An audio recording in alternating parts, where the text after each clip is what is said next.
आणि आता माढा लोकसभा मतदारसंघाबाबतची एक मोठी बातमी। धैर्यशील मोहिते पाटील यांचा भाजपच्या पद आणि सदस्यत्वाचा राजीनामा पाहायला मिळतोय।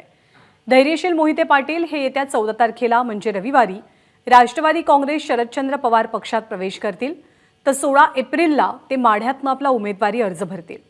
त्यामुळे माढा लोकसभा मतदारसंघातनं पवारांच्या राष्ट्रवादीकडनं मोहिते पाटील विरुद्ध भाजपचे रणजितसिंह निंबाळकर असा सामना रंगणार असल्याचं चित्र दिसेल।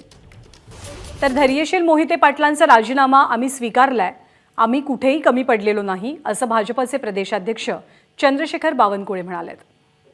त्यांचा राजीनामा मला आज मिळाला आहे, त्यांचा राजीनामा मी स्वीकारलेला आहे। शेवटी त्यांचा निर्णय त्यांनी केला आहे, आमच्याकडनं आम्ही कुठेही कमी पडलो नाही। आमच्याकडनं त्यांची प्रतिष्ठा मान सन्मान नेहमीच उंच ठेवण्याचा आणि त्यांच्या पाठीशी राहण्याचा, त्यांची प्रतिष्ठा जी आहे ती प्रतिष्ठा जपण्याचा प्रयत्न आम्ही केला। पण त्यांना शेवटी